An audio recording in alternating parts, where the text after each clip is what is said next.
Hey guys, welcome to my channel. So, quick reaction lang regarding sa kumakalat sa internet ngayon na sabihin ko ba bagong pautot ng PNP, no?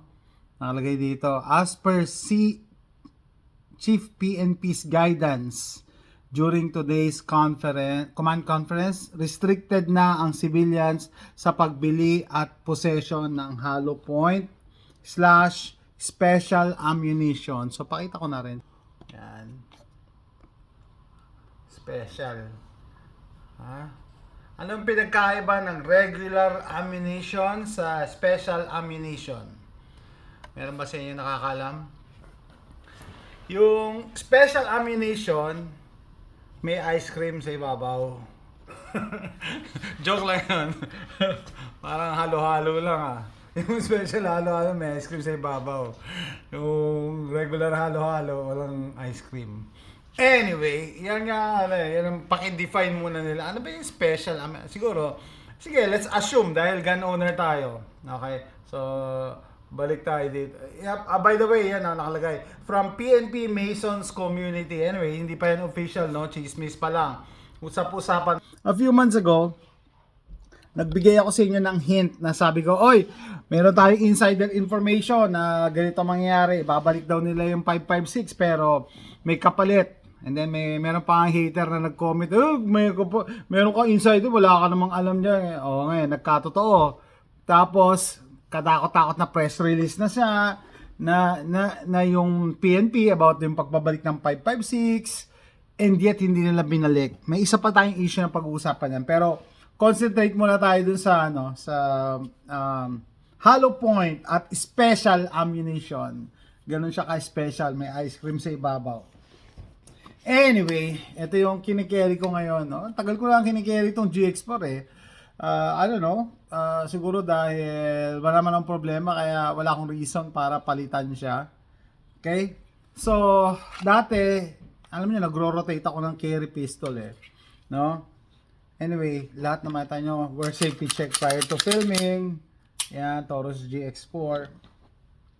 Dati may nakakita sa akin na oh, ba't nagkikerry ka ng ng FMJ? Ganyan, no? Dapat hollow point. Totoo naman, dapat hollow point. Pero, keep in mind, nag-iba-iba ako ng ng carry. So, pagka 380, ang kinikerry ko na 380 is Ruger LCP. So, pag 380, hinahaluan ko yan ng FMJ. Kasi, sabi nila sa ballistics, no? Anemic daw ang 380 daw. So, hindi tayo expert pero why take the chance, 'di ba? Meron ka namang ibang bala, haluan mo. And then syempre, yung reload mo, you have to consider paano kung behind cover yung kalaban. So syempre, may option ka dapat. Kung may time ka pa na mag-reload ng different ammo, no? Anyway, so yan. So, a few years ago, pumuputok ako ng IDPA, no? Defensive pistol yon. So, defensive pistol, yun yung mga tipong, magkaiba siya sa, USPSA or PPSA sa Pilipinas. Pumuputok din ako dati sa PPSA dyan sa Pilipinas. Lucena Gun Club kami. Madayo kami dyan sa Batangas, sa Laguna, sa Manila, Camp Karingal, pumuputok kami. Nag-rent kami ng isang van. Tapos, yun.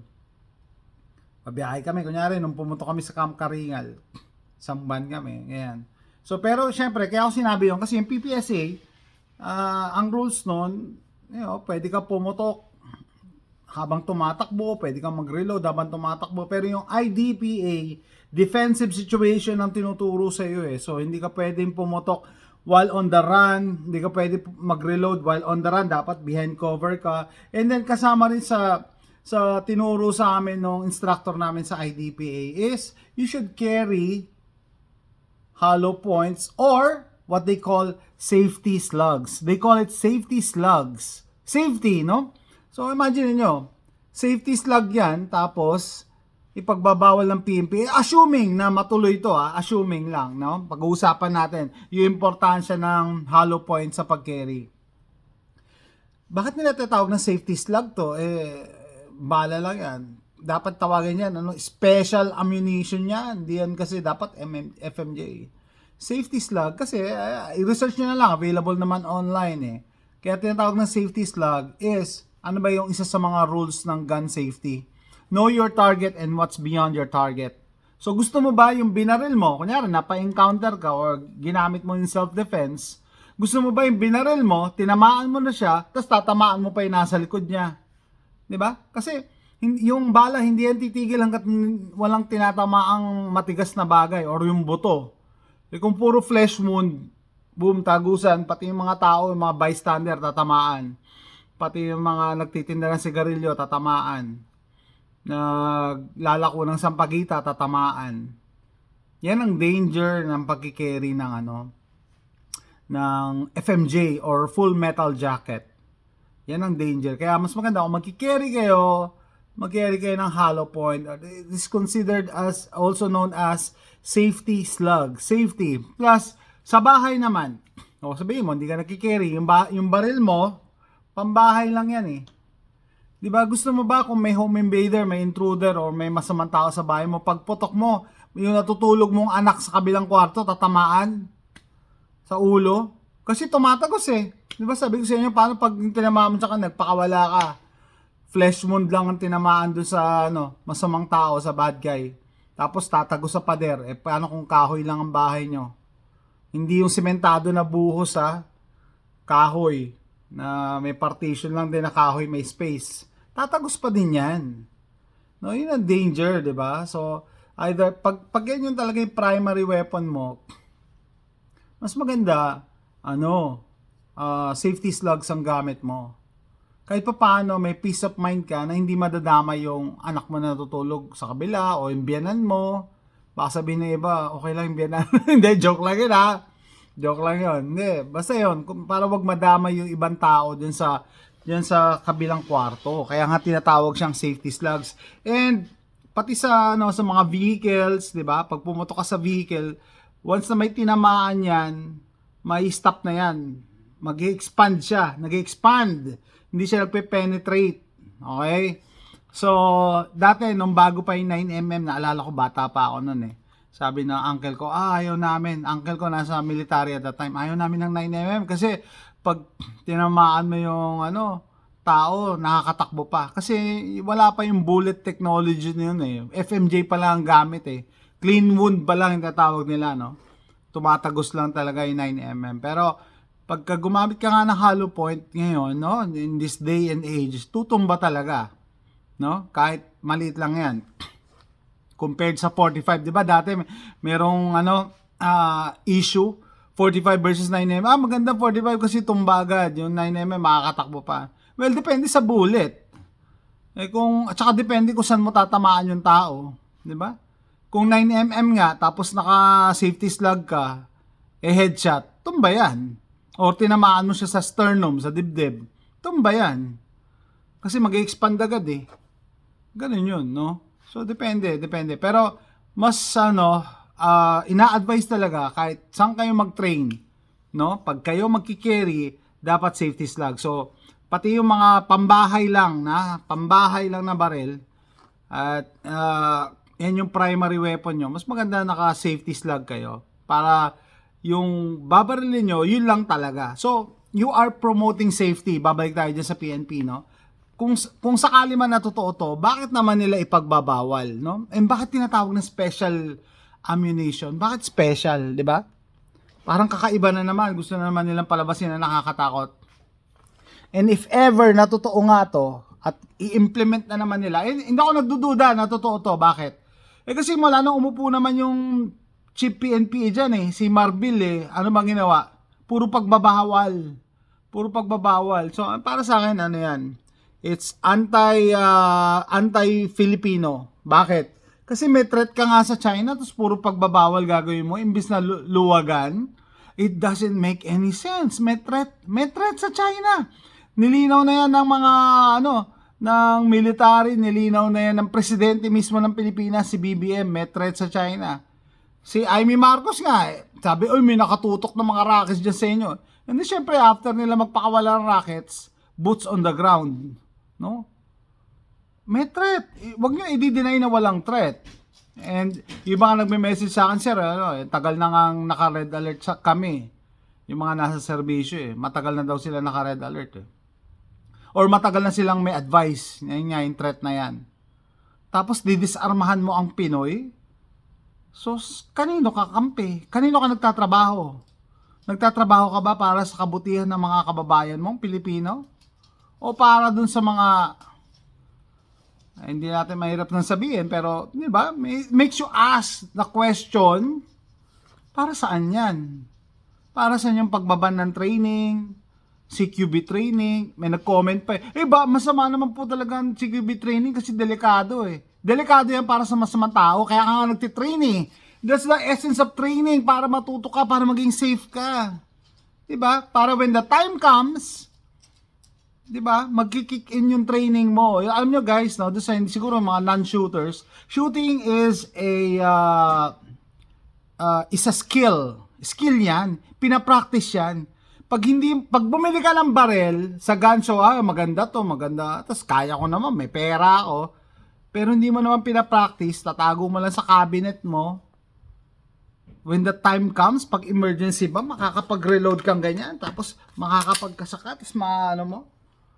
I've seen people sa competitions, no? Yung isa nga kasama ko, police pa nga First competition namin dyan sa Camp Karingal Nataranta siya. Hindi pumuputok yung baril ko. Hindi niya pumuputok. Kinasa niya uli, hindi pa rin pumuputok. Yung pala hindi gano'n naka-insert yung magazine. Hindi fully inserted. Yan, isa sa mga mga errors pag na-stress ka. Kasi hindi mo gano'ng natap Hindi gano'ng pumasok pala Minsan, partially lang ganyan, Kala mo pasok na, Pag kinasa mo to, walang maglo-load yan. Wala. Pero may bala yan, Ganon. So, sa tingin nyo ba? Pag bumili kayo, kahit may pambili ka, dahil mayaman ka, lakas mo kumita, Kung hindi ka naman nagpa-practice. Sa tingin mo, pag pinasok yung bahay mo, tinadyakan yung pinto mo, natutulog ka, magja-John Wick ka. John Wick ka dyan. Alam niyo, maraming mga tao na, lalo na yung mga non-gun owners, nabubuhay sa guni-guni na ito ini-imagine nila kasi ito yung napanood nila sa TV. Pero in real life, ibang-iba. Shooting is a skill. Skill yan, so dapat yan pinapractice. Okay? So, makaka-relate dito yung madalas mag-practice, no? Kaya isa sa mga benefits na nagpa-practice, may tinatawag na muscle memory, no? Minsan pagka sanay ka na mag-point and shoot, hindi mo na kailangan hanapin yung sights mo. Kahit hindi ka nakatingin, kasi ganito ka palagi pumutok, tatamaan mo yan. Basta naka-point ka sa kanya, no? Parang ganyan yata yung sinabi ko din sa anak ko, kay AJ. Hindi daw makita, sabi ko, muscle memory yan Basta dapat palagi palaging iisa lang yung shooting stance mo, matututo yung body mo na yung direction, ganyan yan. Matututo, okay? Yan yung tawag na muscle memory. Paitandaan nyo. So, napaka-essential talaga ng practice para sa isang gun owner. Okay? So, babalik pa tayo din sa isang topic. May nag-message sa akin, no? Hindi ko na to papakita, pero kaibigan din natin na gun owner diyan sa Pilipinas. Sabi niya, nagpunta siya sa Arms Corps, yan. And sabi niya, kausap ko yung isa sa mga tuwason from Arms Corps last Sunday. Tinanong ko kung kailan marirelease yung 5.56 rifles nila.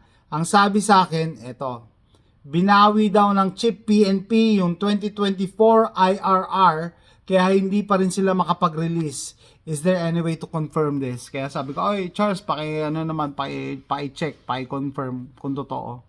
Kasi si Charles, masipag yan magpunta sa PNP, magtanong doon.